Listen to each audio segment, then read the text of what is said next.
Hello everyone, my name's Michelle Wilson and I have a business called Shell Corporation, and today I'd like to talk to you about negative gearing. It's one of the questions that I get frequently, and I just thought we could spend a couple of minutes going through some of the positive and negative aspects and give a bit of an example. So first of all, what is negative gearing?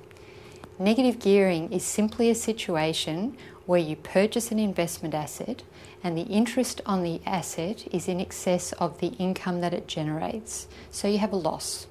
And that loss then you're able to offset against your other income and other taxable income to improve your overall tax position. So that's simply what negative gearing is. People expand the definition because they can take in other expenses that relate to the investment, and that does increase the negative position of it, but negative gearing really just means the interest situation. So where would you find a negatively geared asset? Well, a lot of assets can be geared directly by banks or other financial institutions. Property is the one we know best, but also shares and managed funds, because they're assets that financial institutions will lend you directly on. Now, some people have a house, say, where they have a separate line of credit, and they may use that separate line of credit as an investment line, and they will negatively gear assets just themselves, so they don't need to get a separate lender involved. So that widens the range of assets that are available to be negatively geared. So some assets are geared directly and some assets are geared indirectly, but many income-producing assets can be negatively geared. Why on earth would you negatively gear an asset? I mean, the bottom line is you're losing money on a regular basis every year by negatively gearing an asset. So why would you do it? Well, the main reason is the capital growth that you will get from that asset you expect to be in excess of the expenses that you're incurring. So over the whole time that you own it, you're going to make more money out of that asset than you are losing on a regular basis. The other reason you do it is for the taxation advantages, and that is that where you have a high taxable income, you're able to offset this investment loss from your negative gearing against your other income. So effectively the tax office helps you pay for your investment, so that's quite advantageous. When would you look at negatively gearing an asset? Mainly when your income is at a level that you can cope with the cash flow shortfall, because that's the biggest thing. You'll just find that, and we'll do an example, that it can be many thousands of dollars that you're short every year on an asset that's negatively geared, so that you have to have a good stream of income from other sources against that loss.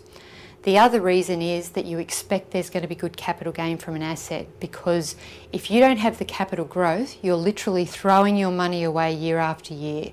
Even though you're getting a tax concession from the tax office, that's only a portion of the cents in the dollar that you're actually losing. So without the capital growth, it's not an investment that you should be prepared to make. How do you go about it? How do you negatively gear an asset? Well, you don't usually do it intentionally, although in some cases you do. Property's a good example because the dollars are so large. You will go out and buy an investment property, and when you do the numbers on the rent that's being received and the expenses that you're incurring, you'll find you're in a negative situation. And that's simply how you negatively gear an asset. With other assets such as shares, it's exactly the same exercise that you go through. You look at the income it's going to generate and the expenses that you're incurring, and you can quantify what your negative gearing should be for the year. Much easier on shares than it is, say, on property, only because shares, quite often you've got the dividend, the expected dividends for the next 12 months that you can check out and find out about. So you have a bit of an idea what's going to happen. And also the dollars can be less because you can buy a small amount of shares, whereas with property it's a large lumpy sort of investment. Who should do it? Somebody who has an appetite for risk, because really this is a gamble.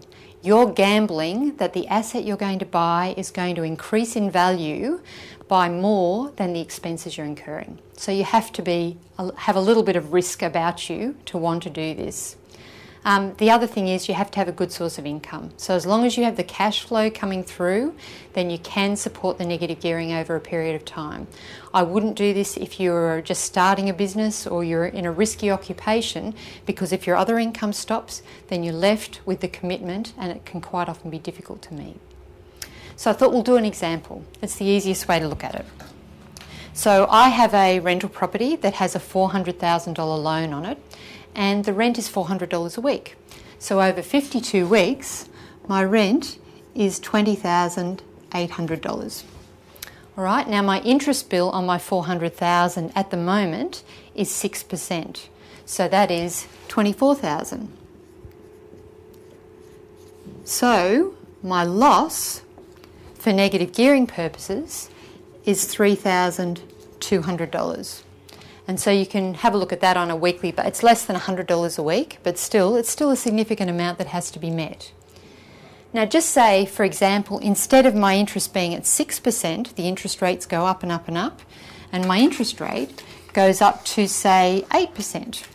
All right? So that means instead of $24,000, I have a $32,000 interest bill. And that significantly increases my loss on this rental property, because now I'm looking at $11,200 as my loss. And we're talking about $200 a week, a bit more than $200 a week. So you can see the impact. While I can increase the rent when I'm able to increase the rent when my tenant's happy to pay more, or the economy's changed, or there's no vacancies when my property comes up and everyone wants a rental property, that's less likely, particularly at the moment, than an increase in interest rates. So be very careful. You need to look at what could happen to your investment before you sign on the dotted line for any type of investment. So there's a little bit of information on all of this on my website. You can have a look there. Otherwise, you can just contact the office and we can have a chat if you're looking to go into a negative gearing situation. Thank you.